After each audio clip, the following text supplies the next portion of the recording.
여러분 반갑습니다. 오늘도 하나님을 예배하기 위하여 이 자리에 모이신 여러분의 오늘 하루가 하나님의 은혜와 사랑이 넘치기를 소망하고 축복합니다. 요즘 우리는 그 어느 때보다 지혜의 시대라고 불릴 정도로 참으로 많은 지식들이 있는 세상을 살아가고 있습니다. 유튜브만 켜도 또 책만 집어들어도 각종 강의와 뉴스만 봐도 이렇게 하면 성공한다. 또 이렇게 하면 관계가 좋아진다. 이런 이야기들이요. 끊임없이 쏟아지고 있습니다.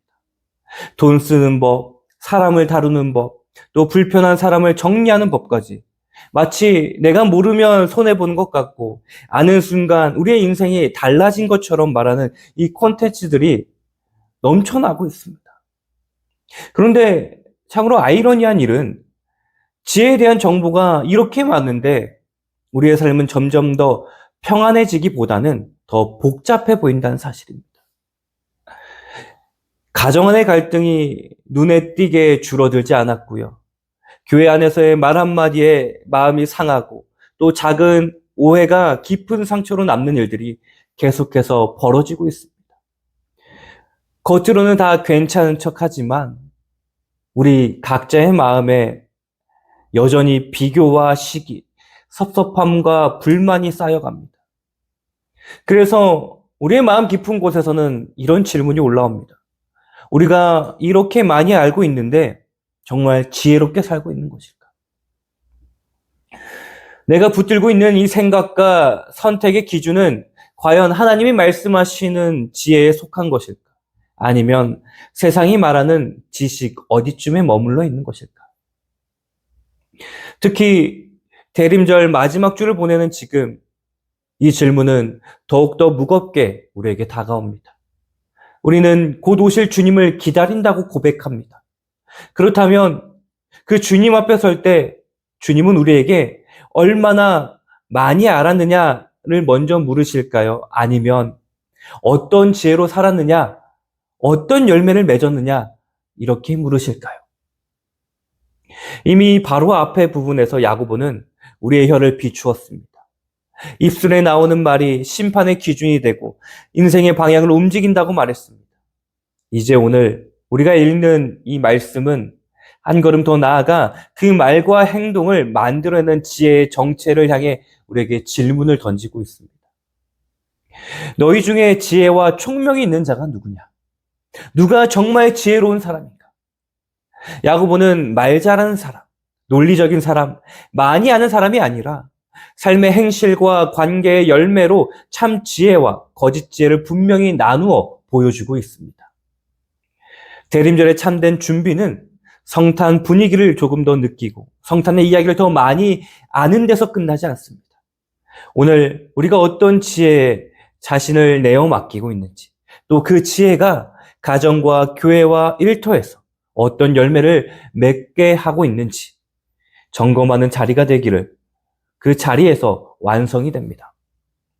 이 시간 나는 지금 어떤 지혜로 말하고 어떤 지혜로 선택하고 어떤 지혜로 관계를 만들어가고 있는가? 이 질문을 우리의 마음에 품고 오늘 말씀으로 함께 나아가 보도록 하겠습니다. 이제 본문이 말하는 첫 번째 진실을 붙잡아 보겠습니다. 하나님이 인정하시는 참된 지혜는 말이 아니라 온유한 삶의 행실로 증명이 됩니다. 그래서 주님이 다시 오심을 기다리는 성도는 지혜를 주장하기보다 지혜롭게 살아가는 사람입니다. 13절의 말씀을 다시 한번 보겠습니다. 너희 중에 지혜와 총명이 있는 자가 누구냐? 그는 선행으로 말미암아 지혜의 온유함으로 그 행함을 보일지니라. 야고보는 먼저 묻습니다. 너희 중에 지혜와 총명이 있는 자가 누구냐? 교회 안에서, 가정 안에서, 또 우리가 세상 속에서 나는 좀 생각이 있는 사람이다. 판단이 빠른 사람이다. 남들보다 한 발 더 앞서서 본다. 여기에는 이들에게 향한 질문입니다. 그리고 곧바로 답을 줍니다. 그는 선행으로 말미암아 지혜의 온유함으로 그 행함을 보일지니라.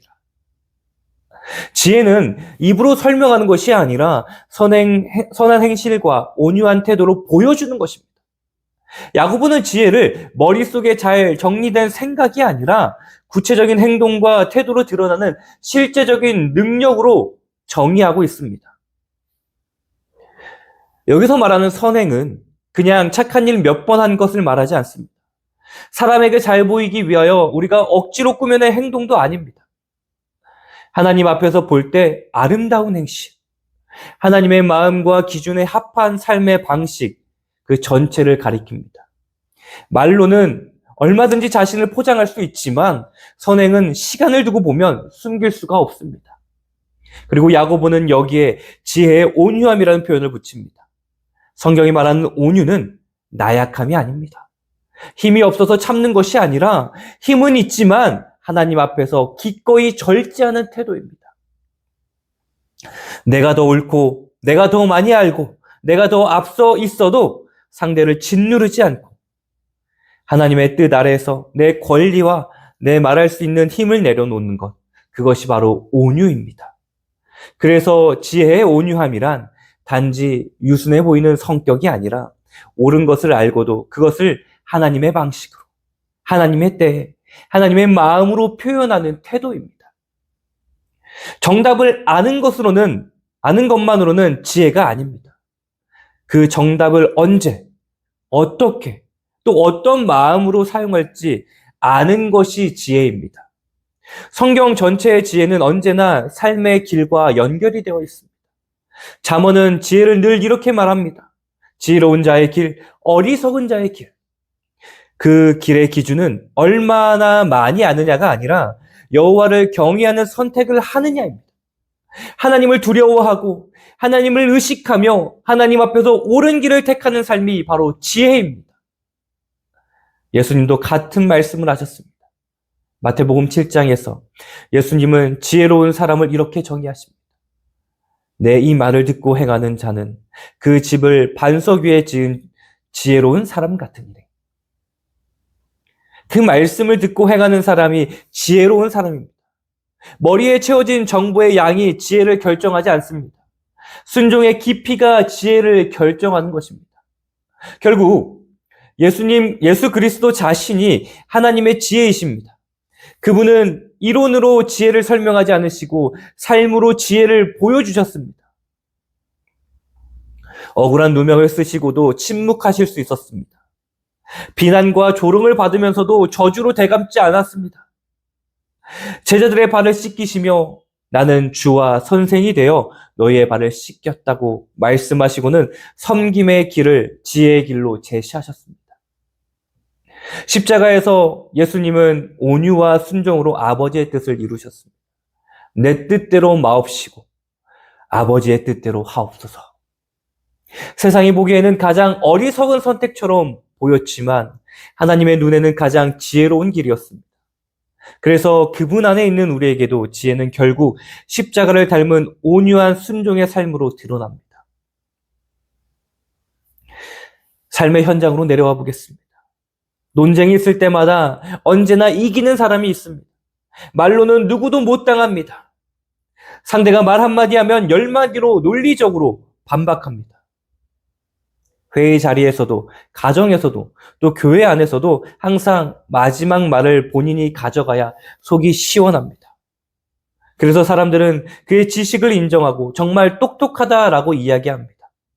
그러나 시간이 지나 보면 그 사람의 주변에는 상처와 거리감이 더 많이 남아 있습니다. 사람들은 그의 지식에는 고개를 끄덕이지만 그의 삶을 따라가고 싶어 하지는 않았습니다. 알기는 참 많이 아는데 가까이 있기는 힘든 사람. 이것은 참 지혜의 열매가 아닙니다. 반대로 말을 많이 하지 않아도 언제나 조용히 섬기고 상대를 존중하고 갈등이 생길 때 먼저 낮아지는 사람이 있습니다. 자신이 옳다는 것을 알지만 관계를 깨트리면서까지 이기려 하지 않습니다. 먼저 미안하다고 말할 줄도 알고 어떻게 하면 모두가 살 수 있을지를 고민하는 사람이 있습니다. 사람들은 그 사람의 논리 구조를 잘 모르지만 그의 삶에서 지혜를 봅니다. 저 사람처럼 살고 싶다. 저 사람의 말에는 힘이 있다고 고백하게 됩니다. 이것이 바로 선행과 온유함으로 드러나는 지혜입니다. 그래서 우리는 스스로에게 이렇게 물어야 합니다. 나는 지혜를 말로 증명하려는가? 아니면 삶으로 증명하려 하는가? 신앙에 대해, 자녀 교육에 대해, 또 교회에 대해, 일터에 대해 누군가에게 우리가 조언하고 가르칠 때가 많다면 그 영역이 바로 내 것이 지혜인지 아니면 단지 지식에 불과한 것인지 우리가 돌아보셔야 돼요. 내가 이 부분에 있어서 나름 지혜가 있다고 생각하는 그 지점에서 주변 사람들은 실제로 어떤 열매를 보고 있는지 살펴야 합니다. 평안과 신뢰, 감사와 존중이 자라고 있는지 아니면 두려움과 거리감, 부담과 상처가 자라고 있는지 점검해야 합니다. 대림절 마지막 주에 우리는 이 질문을 피하지 않고 받아야 합니다. 나는 지금 어느 영역에서 지혜를 많이 말해왔는가? 신앙에 대해 많은 말을 해왔다면 내 신앙의 말이 자녀와 가족에게 온유한 선행으로 보이고 있는지 돌아봐야 합니다. 가정에 대해, 관계에 대해, 또 삶의 태도에 대해 남편과 아내, 부모와 자녀, 또 성도들에게 조언을 많이 해왔다면 그 말이 실제로 평화를 심는 삶으로 연결되고 있는지 살펴보셔야 합니다. 교회와 사역에 대해서도 그렇습니다. 이렇게 해야 된다, 저렇게 해야 된다, 말은 많은데 정작 그 자리를 섬기고 낮아지는 사람으로 서 있는지 확인하셔야 합니다. 이 한 주간 내가 가장 많이 말해온 영역 하나를 정하는 것도 은혜입니다. 신앙, 가정, 교회, 일터 가운데 하나를 선택하시고 그 영역에서 온유한 행함으로 바꾸어야 할 구체적인 한 가지 행동을 결단하는 것입니다. 예를 들면 이런 결단들입니다. 자녀에게 조언하기 전에 먼저 오늘 하루 수고한 점 한 가지를 인정해 주는 것.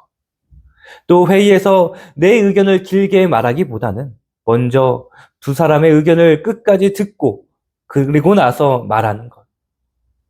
또 가족과 갈등의 자리에서 내가 옳다고 증명하기보다는 먼저 미안하다라고 말을 꺼내는 것. 이 작은 실천들이 쌓일 때 하나님은 우리의 삶 속에서 지혜의 온유함으로 드러나는 선행의 열매를 맺게 하십니다.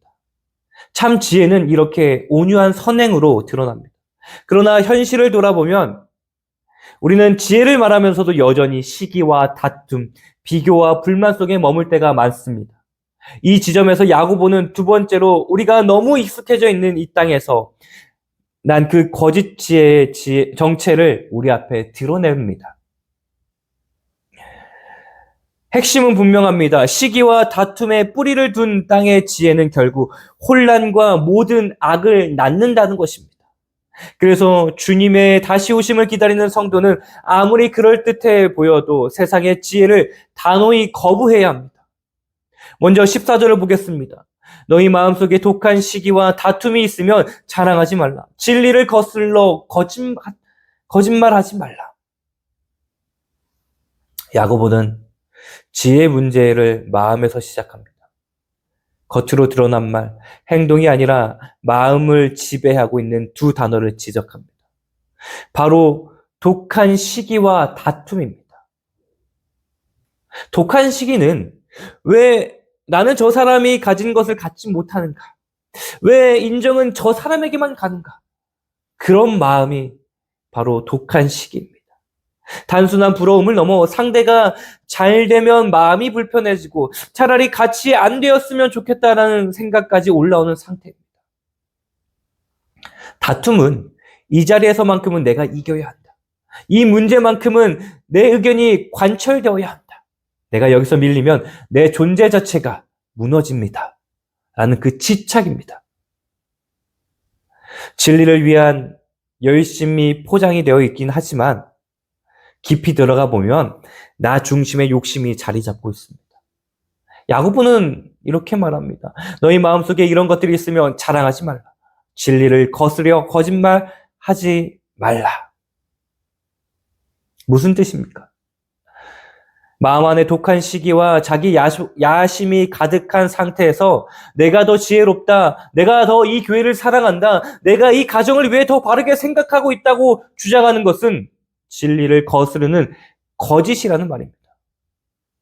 우리는 종종 이렇게 말합니다. 저는 교회를 위해, 가정을 위해, 진리를 위해 강하게 말했을 뿐입니다.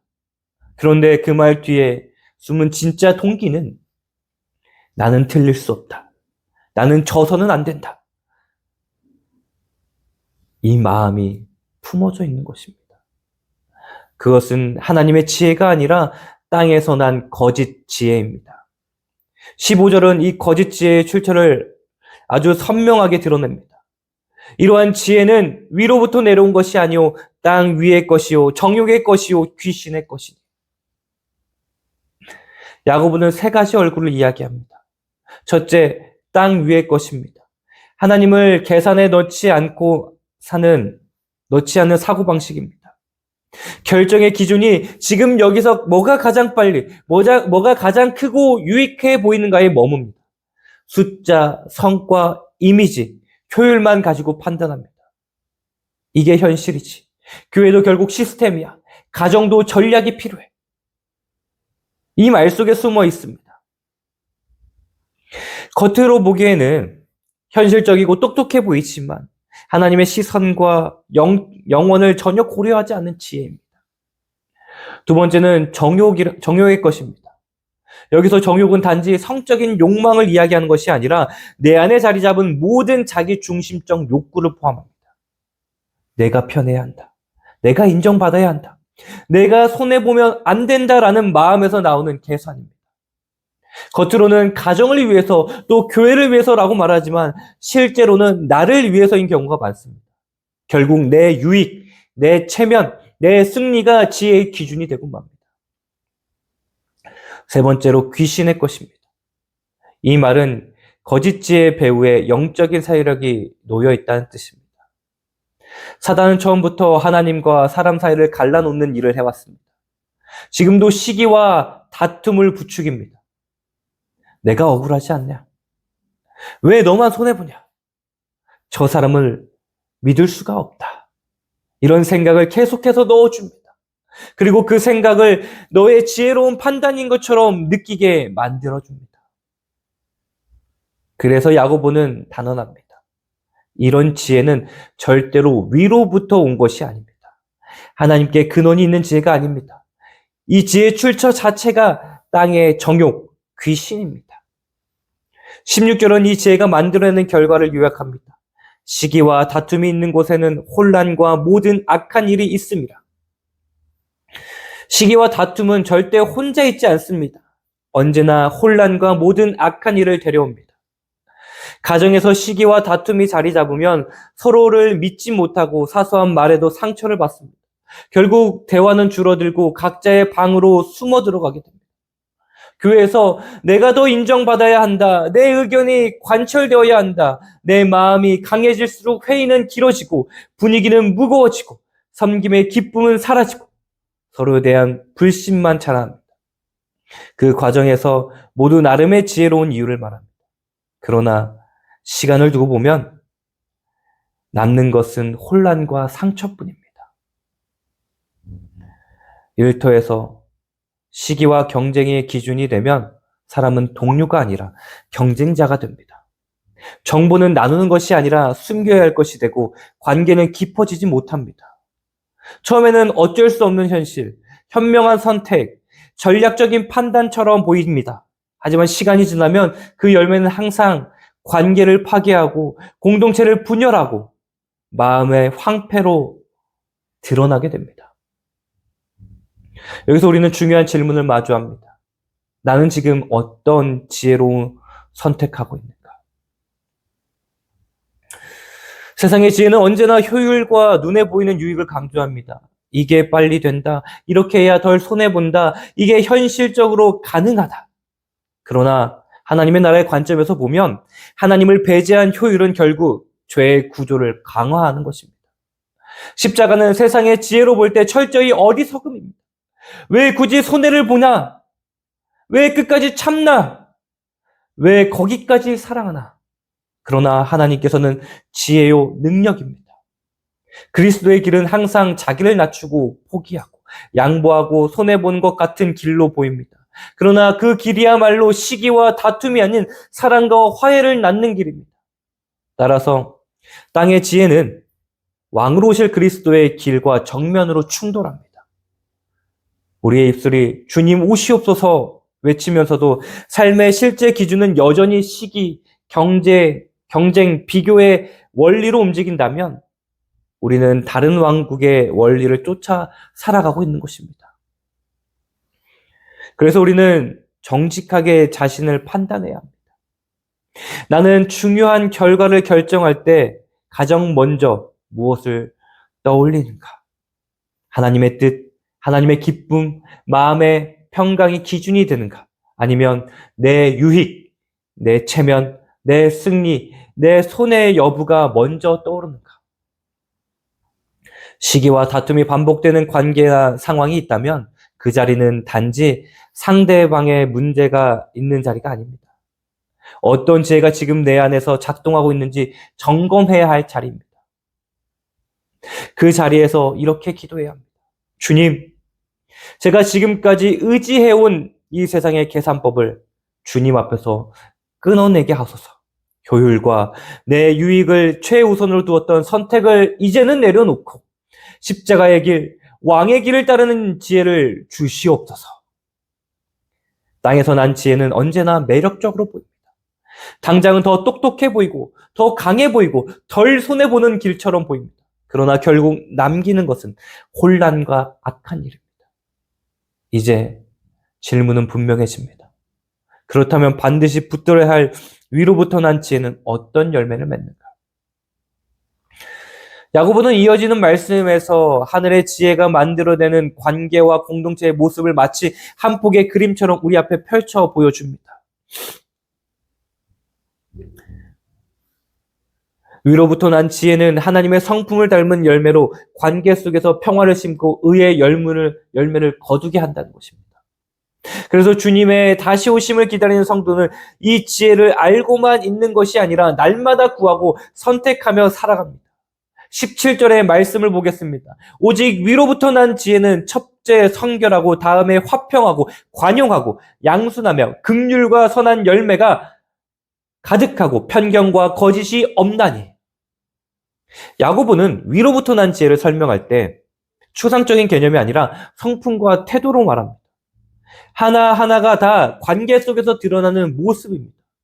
먼저 첫째 성결하고, 위로부터 난 지혜는 무엇보다 성결합니다. 성결은요, 깨끗하다는 말만이 아니라 하나님께 구별된 내적 순수를 가리킵니다. 마음이 둘로 나뉘어 있지 않고 하나님의 뜻과 세상의 계산을 동시에 붙들고 살아가지 않겠다는 태도입니다. 겉으로는 하나님의 영광을 말하지만 속으로는 나의 영광을 더 크게 원하는 상태에서 위로부터 난 지혜는 자랄 수가 없습니다. 성결한 지혜는 이 상황에서 하나님께 기쁜 것이 무엇인가를 먼저 묻는 마음에서 시작됩니다. 다음은 화평하고, 위로부터 난 지혜는 화평을 사랑하는 지혜입니다. 갈등이 생겼을 때 불을 더 붙이는 것이 아니라 어떻게 하면 평화를 만들고 지킬 수 있을지를 먼저 생각합니다. 갈등 자체가 없는 상태가 아니라 갈등 한가운데서도 하나님이 기뻐하시는 평화를 선택하려는 방향성입니다. 그 다음 표현이 관용하고 양순하며입니다. 관용은 상태가 나와 다를 수 있음을 받아들이는 태도입니다. 양순은 쉽게 말하면 잘 들을 준비가 되어 있는 마음입니다.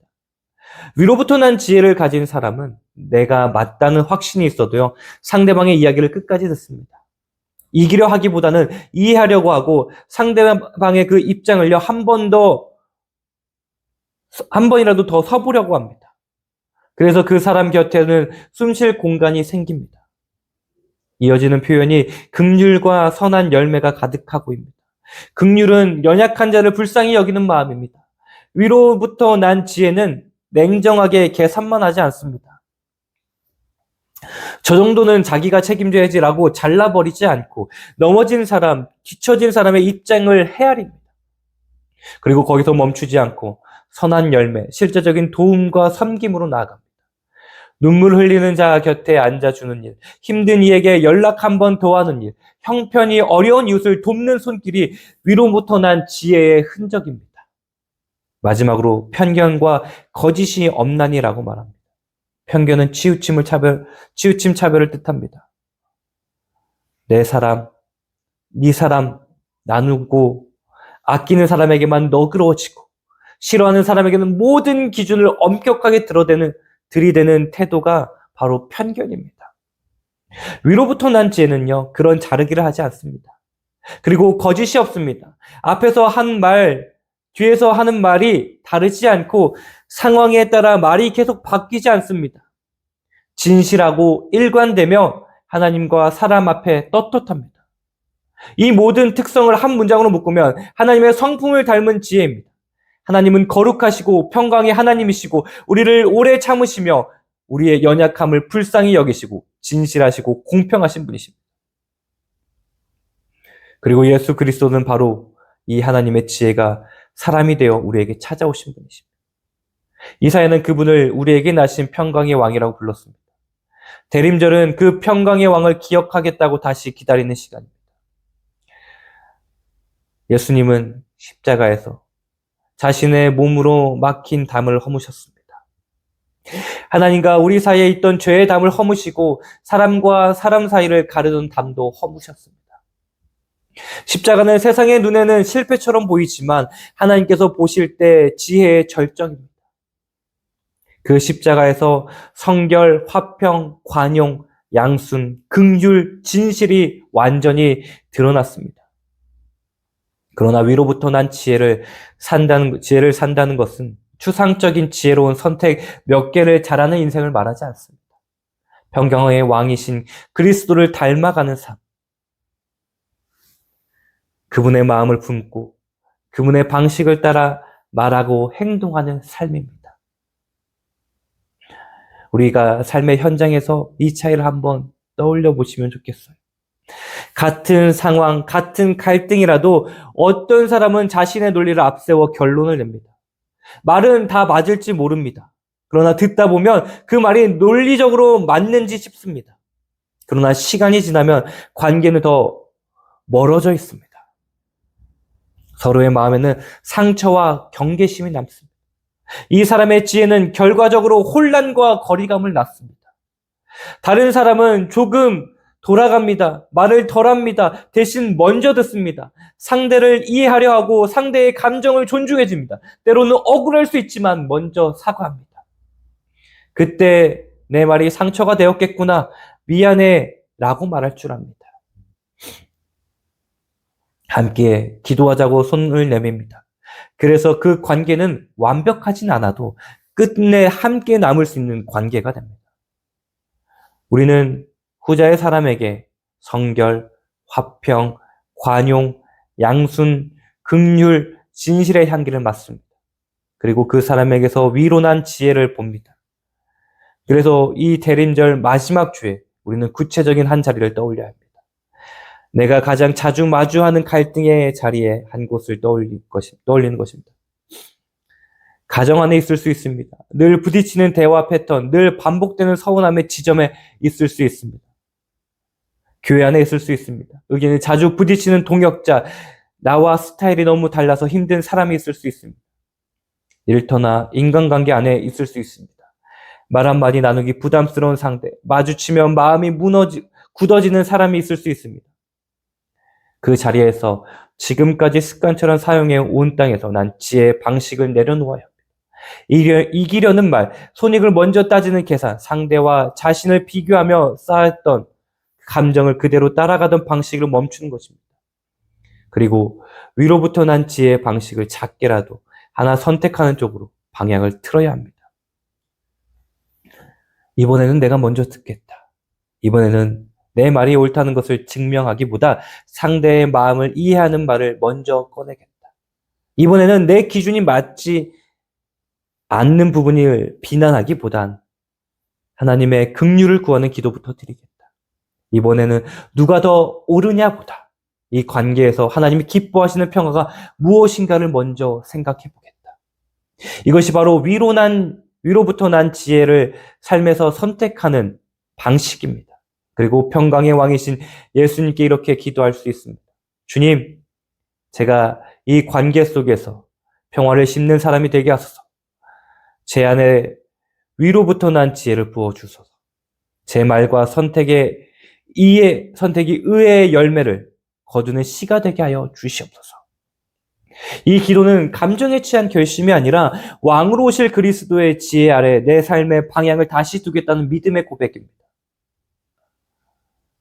사랑하는 우리 머릿돌교회 성도 여러분, 오늘 말씀은 한 가지 사실을 우리 마음에 선명하게 새겨 주었습니다.